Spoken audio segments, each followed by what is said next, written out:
So hello guys, welcome back to my channel. So what I have here today is the all-new 2023 Ford Ranger Wildtrak 4x4. This is the top of the line Ford Ranger that we have at the moment. There's no word yet if we'll be getting the Ford Raptor here in the Philippines, but count on that it will come very soon because I know few friends already reserved for that. But let's focus here first on the Wildtrak. And this is as well the official launch color of the Ranger. This is Lux Yellow. Looks like a bit of mixed with goldish, and few more specs I found compared with the base XL that I found. Also, the walk-around review will be in the description down below. So I got few more specs here and there because when I filmed that at that time, there was no specifications brochures that it was given to me. So now ground clearance you have here is 234 millimeters. That is more or less the same than the previous Ford Ranger, and also there's two tow hitches here, and then on offset colored skid plate over here. And being the top of the line version now of the Ford Ranger, you have adaptive LED headlights. They go up and down. Also being the top of the line Ford Ranger, you have a 360-degree camera below the massive Ford logo over here, and a radar for your adaptive cruise control. That is also the signature of all the Ford Rangers, that mostly the top of the line versions. And like the XL, well, like all the Ford Rangers right now, you have a massive grille here. And unlike the XL that I reviewed, this one's more of the gray, gloss gray style here than the matte black of the XL.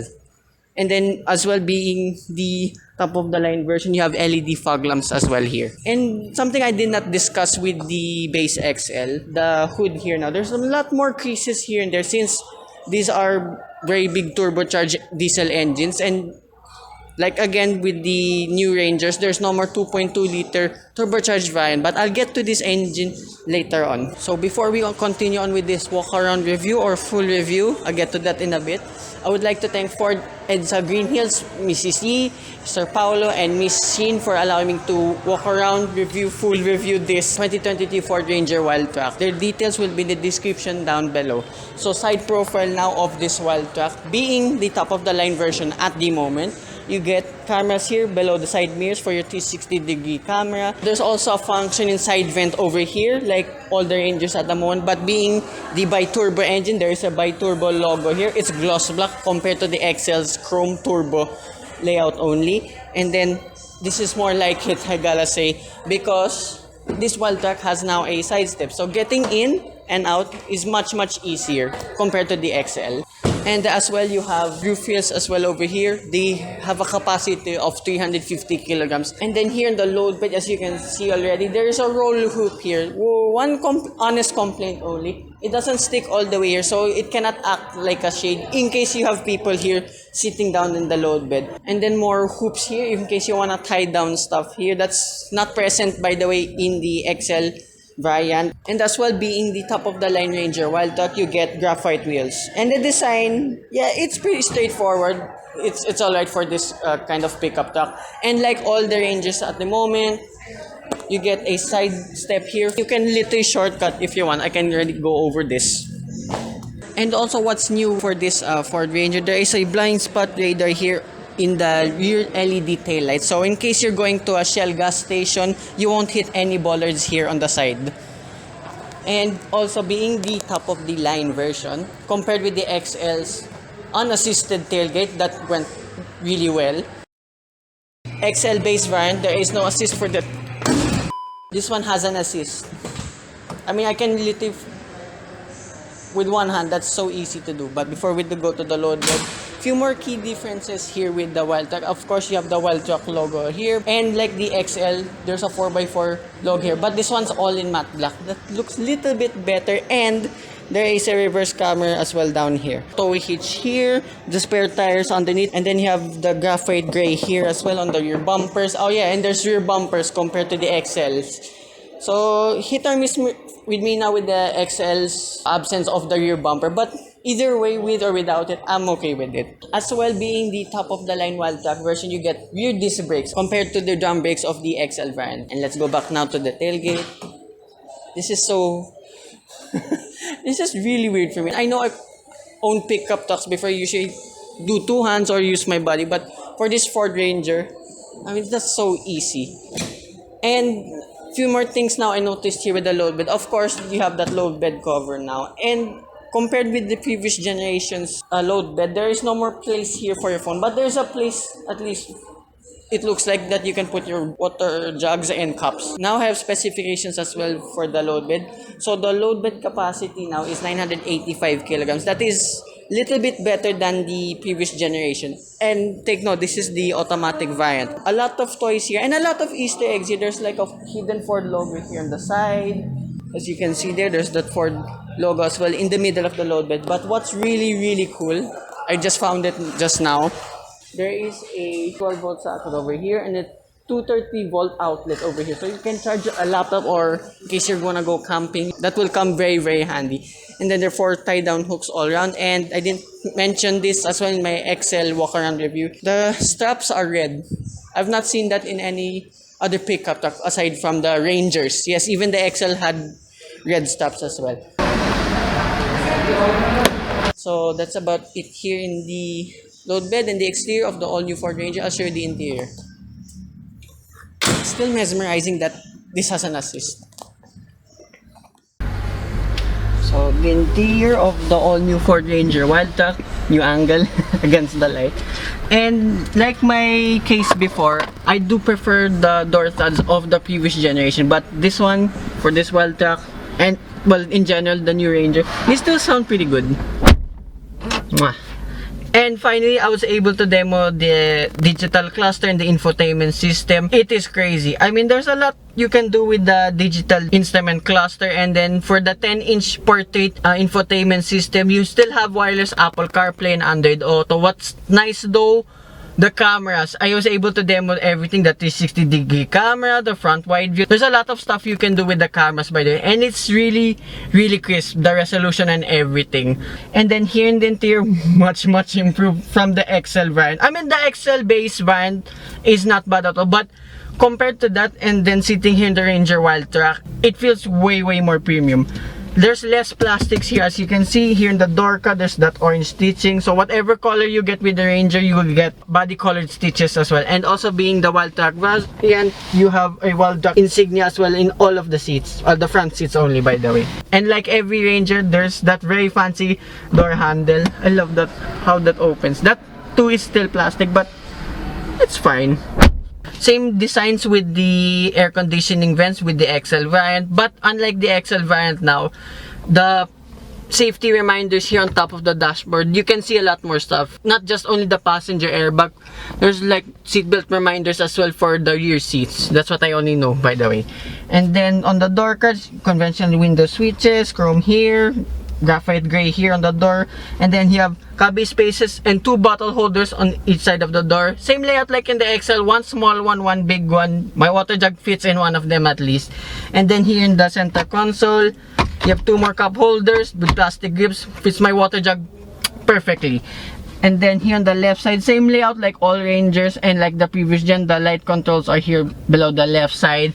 And you still have that weird cubby spaces here, storages beside the steering wheel. And what's also nice that I found out with this Ranger Wildtrak, the engine start stop button, it looks like it's placed where you put your key in for a conventional key. Another thing with this Wildtrak, there are 2 more cup holders here now on the side, pop-up cup holders. They look like they came from a German brand, but it's nice to have. They don't fit my water jug, sadly. It's too wide. And air conditioning vents, there's gloss black around it. There's more gloss black here now compared with the XL. It's not too much, it's just notice there's more on the air conditioning vents and where your drive mode selector is. The same layout as before, 2 high, 4 high, and 4 low. The steering wheel, leather, more on the durable side now. Yeah, it's a bit harder, but it's better. And then you have orange stitching as well around them. Only one functioning button for the infotainment system is the phone call button here. That is it. The rest for the functions in the infotainment system, you have to touch it from the infotainment system. There's no button here. And then below the infotainment system, you have your climate control functions, and further down below, there's a different layout now compared to the XL. You still have the one USB-C port, one USB port, and a wireless charging pad. It fits my phone perfectly. With the Wildtrak now, there's plastic here, like above here, but on top of the digital instrument and the second glove box, there's not leather but more of like rubberized material. And then the top glove box. It's pretty small, but at least there's an extra space. There's a cubby space as well underneath. My phone fits there, and the main glove box, okay, pretty decent. And then above here, you have two lights. The LED, by the way, sunglasses holder, visor. Yeah, it's the impending doom again. There's no vanity mirror here. That only goes for the passenger side, but for the driver side, you get a ticket clip holder. Yep, they don't extend, sadly. I thought they were gonna make this extend with the new Rangers, but that only goes for the F-150. You have your gear lever with the plus minus button on the left side of it, electronic parking brake button. You have your parking sensor button. You still have one black button though, weirdly. Electronic stability control. I don't know what that big button is down below. Maybe it's an off-road thing. I'll know soon what that is, since I could have a chance to drive this somewhere else. And then center glove box. Okay, that's pretty big. You have a 12-volt socket as well underneath there. And as well, you have electronic adjustments for the seat, only for the driver's side. So that's about it here in front of the all-new Ranger Wildtrak. I'll show you the rear. So this is the rear of the all-new Ranger Wildtrak. Like in front, the door tab sounds really thick. And then space here in the back, pretty much the same like all the Rangers, even the XL. Feet room, knee room, and headroom is excellent. I mean, that's my headroom. And something I did not discuss with the Ranger XL, if I sit here in the middle, the transmission tunnel, as far as I know, is wider than the previous generation. But it's so wide, you can still put your feet up. I mean, I'll be down to sit here in the middle. Headroom now, yeah, half of compared to the left and right side of the seats. But there's still plenty of toys here in the back. You still get the cool grab handle, door handles here on the doors. And then like in front, you get a smaller cubby space now and two bottle holders on either side. My water jug does not fit, sadly. And then you get two more map pockets compared with the XL. LED light here above. And finally, two air conditioning vents here. There's still the honeycomb like in front. And then below that, you have one USB-C port, one USB port, and a 230-volt socket. So in case you want to charge your laptop here, this will come in handy. The seats here, leather. Compared with the fabric seats with the XL, this one feels really comfortable as well. Yeah, it's a little bit harder than the fabric, but of course, being leather, it feels way more premium. And unlike the XL, this comes with a central armrest now. But one thing I found, look, you cannot just pull it. You actually have to pull the strap up, and then you can put down the armrest. But sadly, my water jug still doesn't fit in the cup holders. But smaller ones will definitely fit. And then like all Rangers, there's that hidden storage behind here. You can hide your Christmas gifts. And as well, under storage here beneath the seats, I wasn't able to feature that in the XL. Same layout as well here in the middle. Very weird hook here. 3 pockets here. And as well, like all Rangers, you get that coat hanger above here. I'll show you what's powering this new Wildtrak.